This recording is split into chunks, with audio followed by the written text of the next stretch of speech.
Abang, siapa kau cerita ni? Saya salah faham lah ni. Kau nak apa?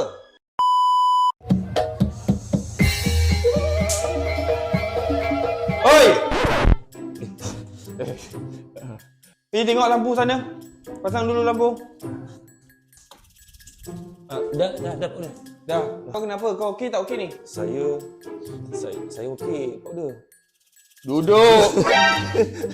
Kau kerja macam nak tak nak, ya ada hati tak ada hati. Aku ni buat studio dekat Gadik ni khas untuk orang ambil gambar masa raya tau. Sebelum raya pun dah boleh ambil ni. Saya bukan apa, Pak Uda.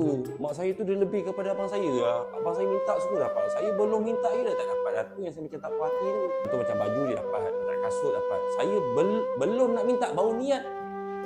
Saya rasa macam saya ni dah nak tirikan lah. Saya sedar lah. Engkau ni mana ada abang? Tak pernah aku kenal kau ada abang. Saya kenal abang kan? Abang, siapa kau cerita ni? Saya salah faham lah ni. Kau nak apa? Saya ingat. Kalau ada apa-apa kau roja aku.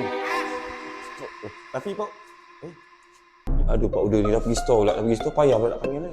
Pak Uda. Kau cari aku ke?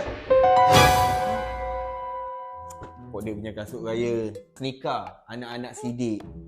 Cantik tak? Untunglah Pak Uda dapat kasut kan. Mestilah Pak Uda untung. Tapi Ot kau pun untung juga. Apa pula? Kan Pak Uda punya kasut dua-dua ni. Takkanlah aku punya kasut tak saiz 10.5. Ambil lah untuk kau. Biar raya kita lebih bermakna, panjang langkah kita. Iya kan Pak Uda nak belikan kasut kau. Jantan ni. Jangan memalulah. Betul ke? Ni betul kau punya ni. Serius lah? Ya. Kasut untuk on? Ya. Sneaker? Sneaker anak-anak sidik. Allah lah Pak Uda. Dah lengkap lah raya kita ni. Tak juga Pak Uda. Kenapa? Pak Uda dah belikan kasut. Cuma orang tak ada baju raya tahun ni. Baju.